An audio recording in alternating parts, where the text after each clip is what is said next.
ঘুম থেকে উঠেই একটু হাঁটাহাঁটি, একটু হালকা ব্যায়াম করে ঘরের নিত্য কাজ শুরু করি। সেরকমই আজকেও করেছিলাম।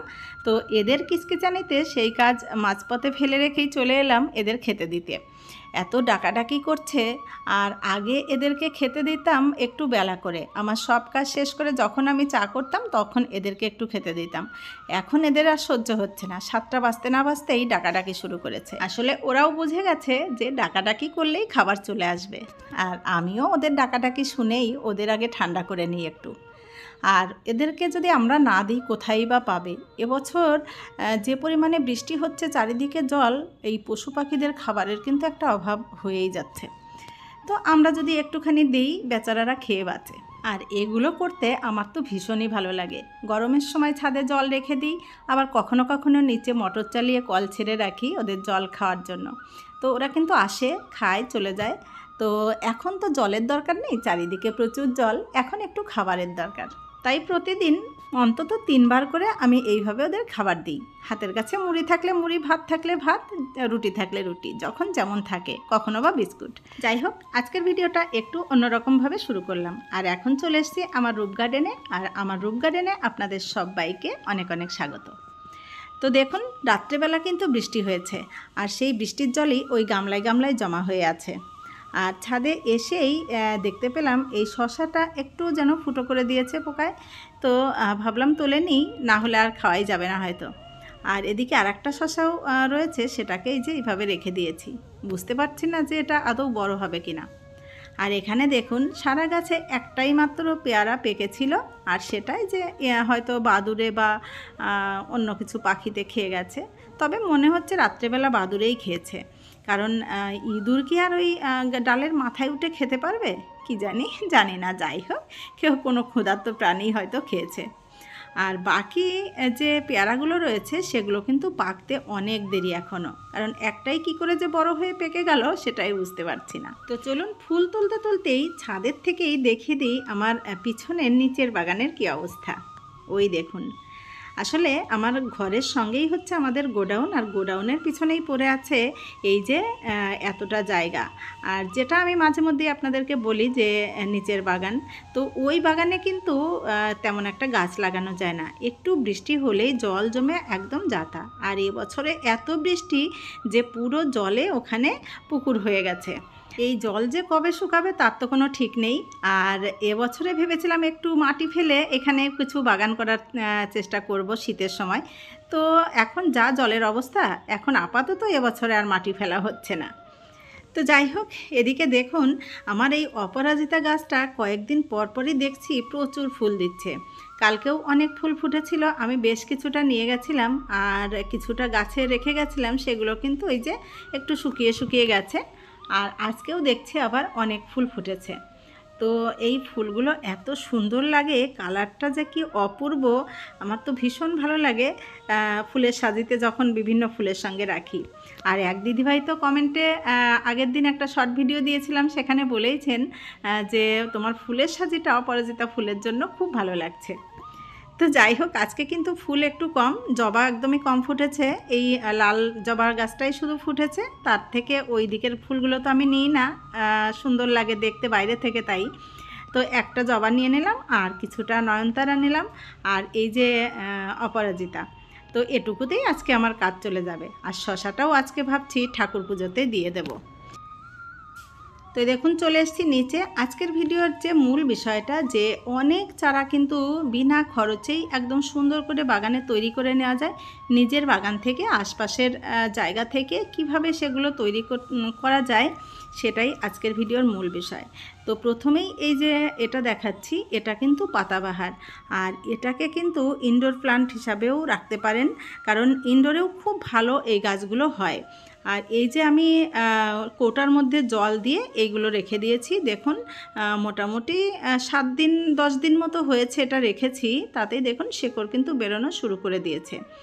আর এই যে গাছটা রেখেছি, এইভাবে যদি আপনার সময় না হয় বসানো, তাহলে কিন্তু দীর্ঘদিন জল পাল্টিয়ে পাল্টিয়ে এইভাবে রাখতে পারেন এই চারাগুলো।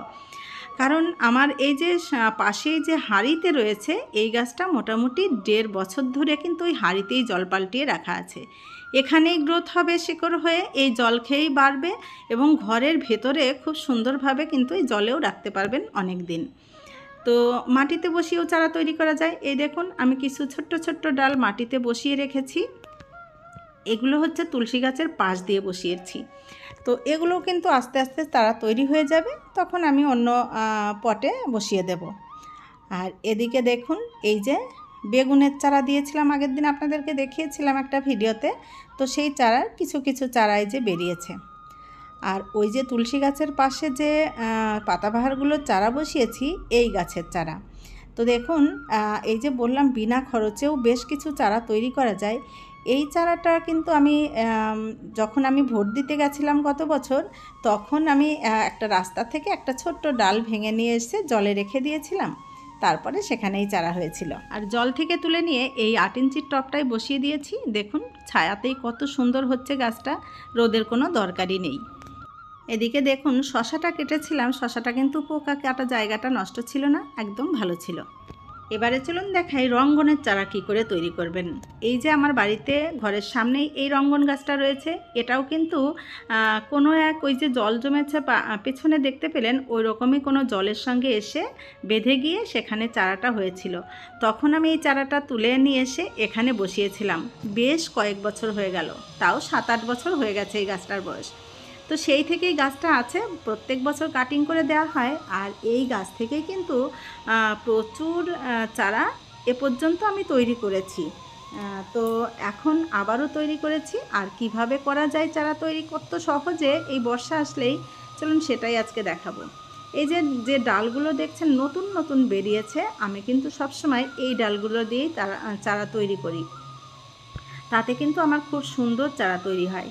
এই দেখুন নতুন নতুন যে মাথাগুলো বেরিয়েছে, এর নিচের দিক থেকে পাতাগুলোকে একটু ছাড়িয়ে ফেলে দেব, দিয়ে ডালটাকে একটু বের করে নেব, আর এগুলোকেই বসিয়ে দেব। একটু নরম নরম মাটিতে বসিয়ে রাখলে এই যে সারা সিজন ধরে বৃষ্টি হবে, তাতেই কিন্তু চারা তৈরি হবে। এই দেখুন এখান দিয়ে আমি কত বসিয়ে রেখেছি, সব কিন্তু চারা তৈরি হয়ে গেছে। আর এবছরে তো প্রচুর বৃষ্টি, মাটি তো শুকাচ্ছে না, ফলে চারাগুলো আরও বেশি ভালো তৈরি হচ্ছে। আর এই চারা তৈরি করার জন্য আমি কিছুই ব্যবহার করি না, না অ্যালোভেরা জেল, না কোনো ফাঙ্গিসাইড, এমনিই বসিয়ে দিই কেটে নিয়ে, তাতেই কিন্তু খুব সুন্দর চারা তৈরি হয়। আর এগুলো বালিতেও করতে পারেন। দুটো চারা এবছর আমি বালিতেও বসিয়ে রাখবো, দেখতে চাই আর কি যে বালিতেই তাড়াতাড়ি হয় না মাটিতে তাড়াতাড়ি হয়, সেটা দেখার জন্যই দুটো চারা এবছরে বালিতেও বসাবো। এর আগে কিন্তু আমি বালিতে বসাইনি, এইভাবেই মাটিতে বসিয়ে রাখি, আর তাতেই কিন্তু খুব সুন্দর হয়। আর ঠিক এইভাবেই তৈরি করা, মাটিতে বসিয়ে তৈরি করা একটা চারা কিন্তু আমার ছাদে আমি বসিয়েছি, এবং সেটা বড় পটেও বসিয়ে দিয়েছি, আপনাদেরকেও সেটা দেখিয়েছি যে রিপোর্ট করে দিয়েছি। তো সেই চারাটা কিন্তু এতদিনে খুব সুন্দর হয়েছে, সেটা ছাদে গিয়েই আপনাদের দেখাবো। তো চলে এসেছি ছাদে, আর প্রথমেই চলুন দেখাই রঙ্গনের এই যে চারা আমি তৈরি করেছিলাম এইভাবে, দেখুন কত সুন্দর হয়েছে গাছটা। আর এবছর বৃষ্টিতে যেন আরও সুন্দর হয়েছে গাছটা। আর এখানে এই এবছরেরই গাছ দেখুন কত সুন্দর কুড়ি হয়েছে। এবছরের বলতে গত বছরের বৃষ্টির সিজনে আমি চারাটা তৈরি করেছিলাম, এবছরে পটিং করেছি। তো দেখুন গাছটায় কিন্তু কুড়ি এসছে, আর ফুল ফুটলে কত সুন্দর লাগবে বলুন তো। আর এই ফুলের কালারটা তো অপূর্ব। আর এদিকে দেখুন কতগুলো পট আমি রেডি করে নিয়েছি, যে বিভিন্ন রকম যে চারাগুলো করব তার জন্য। তো একটা লম্বা টব যে আমার আছে যেগুলো, তার মধ্যে দেখুন ছোট ছোট এই যে বোতলগুলো আমি বসিয়ে নিয়েছি, বোতলের মধ্যেই করব। তো সবকটাতে বালি দিয়েছি, দুটো আমি ফাঁকা রেখেছি, নিচের দিকে একটু করে বালি দিয়েছি, আর বাকিটা আমি মাটি দিয়ে ভর্তি করব। আর 3টে জায়গায় আমি মাটি দিয়ে তৈরি করলাম, আর বাকিগুলো বালিতে। তো কোনটায় কেমন চারা হয় সেটা আমিও দেখতে পাবো, আপনারাও দেখতে পাবেন, কিছুটা মাটিতে আর কিছুটা বালিতে। তবে এই সিজনে বালিতে করাই বেশি ভালো, কারণ বালির ভেতর থেকে জলটা খুব সহজেই বেরিয়ে যাবে, জল জমে চারা নষ্ট হওয়ার কোনো ভয় থাকে না। তো সেই জন্য বালিতেই বেশিরভাগটা করছি। তো এই যে আমার জবা রয়েছে, যে আমরা অনেক সময় বিভিন্ন রকম জবা কিনে আনি, তার মধ্যে যে জবাগুলো ভালো সেইগুলোর কিন্তু আরও কিছু চারা তৈরি করে নিতেই পারি এইভাবে। তো এর নিচের দিক থেকে যে ছোট্ট ছোট্ট ডালগুলো বেরোয়, ডালগুলো কিন্তু পুষ্ট, কিন্তু ছোট্ট ডাল, ওইগুলো দিয়ে আমি সবসময় জবার চারাগুলো তৈরি করি। আর এই যে পয়েনসেটিয়ার গাছ দেখছেন, এর তো মাথা কেটে নিলেই হয়ে যায়, এই যে যেটা নিচ্ছি এটা বগনভেলিয়া, এটা কিন্তু আমি কিনে নিয়ে এসেছিলাম। এর থেকেই দেখুন এইবার আবার চারা তৈরি করে নিচ্ছি। আর এই গাছটা হচ্ছে কেতকী ফুলের গাছ, এরও কিন্তু ডাল কেটেই চারা তৈরি করা যায়। আর এই চারাটা আমি প্রথম নিয়ে এসেছিলাম বোলপুরের থেকে, আমার মায়ের কাছ থেকে ডাল কেটে নিয়ে এসেছিলাম, তো সেই কিন্তু চারা তৈরি হয়ে গেছিলো। আর এইটা একটা নেব এখান থেকে জুঁই ফুলের চারা, জুঁই ফুলের ডাল। তো এটাও কিন্তু আমি একজনের কাছ থেকে এনে প্রথম গাছ বসিয়েছিলাম, আবার চারা তৈরি করছি। আবার এখানে রয়েছে একটা টগর ফুলের গাছ, এটাও আমার বন্ধু দিয়েছিল আমাকে ডাল, সেখান থেকে আমি চারা তৈরি করেছিলাম, এখন আবার একটা চারা তৈরি করছি। আর এই গাছটা হচ্ছে রাম তুলসীর গাছ, ভীষণ উপকারী একটা গাছ, সর্দি কাশির একদম ঔষধ। এটা হচ্ছে স্থলপদ্ম, যেটা আমার যে সবজি কাটে মাসি, সেই মাসি আমাকে ডাল দিয়েছিল, তার থেকে প্রচুর চারা আমার বাড়িতে কয়েক বছর ধরে হচ্ছে। মানে গাছ তো হয়ে গেছে, সেখান থেকেই চারা তৈরি করছি বারবার প্রত্যেক বছর। আর এই যে এটা দেখছেন, এটা হচ্ছে গন্ধরাজের চারা, এটাও আমার এক বান্ধবী দিয়েছিল, ডাল দিয়েছিল, ডাল থেকে চারা তৈরি হয়েছে, এখন আবার তার থেকে চারা তৈরি হচ্ছে। তো দেখুন আমি কতগুলো ডাল এরকম নিলাম, তার বেশিরভাগটাই কিন্তু আমার ওর কাছ থেকে নেওয়া, মানে কেনা নয় কোনোটাই। তো কেনা এর মধ্যে আছে শুধু একটাই, বগনভেলিয়ার গাছটা কিনেছিলাম সেটাই, বাকিগুলো কিন্তু সব আমার এইভাবেই জোগাড় করা। আর এখন যে এই যে 10-12 রকমের চারা আজকে আমি তৈরি করছি, এটাও দেখুন হয়ে গেল 10-12 রকম বিনা খরচায় একদম এইভাবে।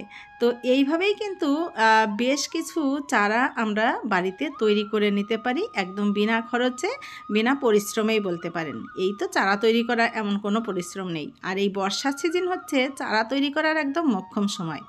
এই সময় বেশি জল দিতে হয় না, মাটি স্যাঁতসেঁতে থাকে, ঠান্ডা ঠান্ডা ওয়েদার থাকে, খুব সহজেই কিন্তু চারাগুলো তৈরি হয়ে যায়। তো দেখুন এই যে বসিয়ে রাখলাম, অল্প দিনের মধ্যেই আশা করছি এগুলো সব চারা তৈরি হয়ে যাবে। যারা নতুন নতুন বাগান করতে চান তাদের কিন্তু মনে হয়, ইস আমার বাগানে যদি ওই গাছটা থাকতো, এই গাছটা থাকতো। তো তাদের জন্য বলছি, সবসময় নার্সারিতে গিয়ে টাকা খরচ করে কিনে আনার কোনো দরকার নেই। বন্ধুর বাড়ির থেকে আনতে পারেন, আশেপাশে প্রতিবেশীর কাছ থেকেও আনতে পারেন। আবার অনেক সময় রাস্তা দিয়ে যাওয়ার সময় কিন্তু এই যে বগনভেলিয়ার বড় বড় গাছগুলো দেখা যায়, তো সেখান থেকেও কিন্তু কিছু ডাল নিয়ে আসাই যায়। একটা ডাল ভেঙে আনলে এমন কোনো ক্ষতি হবে না, তাই না? আর একটা চারা যদি একবার নিজের বাগানে হয়ে যায়, তার থেকে প্রচুর চারা তৈরি করা যায়। এই দেখুন এখানে যে আমার হলুদ রঙের একটা জবা আছে, তার একটা ছোট্ট ডাল পুঁতে রেখেছিলাম একটা নিচের দিক থেকে, তো চারা কিন্তু তৈরি হয়ে গেছে। আবার এই যে দেখছেন চারাটা, এটা কিন্তু আমি বোলপুর থেকে আমার এক বৌদির বাড়ি থেকে নিয়ে এসেছিলাম।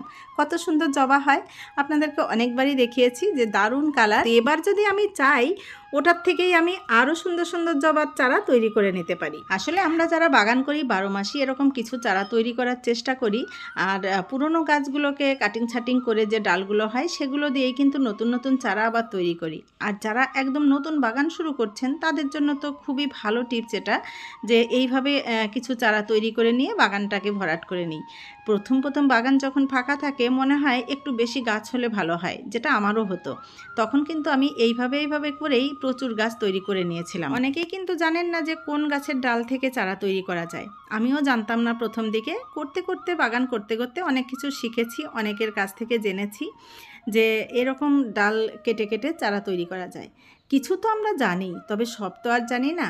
বেশ কিছু জিনিস কিন্তু আমাদের অজানা থেকে যায়। তো এইভাবে যে শুধু ফুলের চারা তা নয়, বিভিন্ন রকম সবজিও এরকমভাবে চারা তৈরি করা যায়।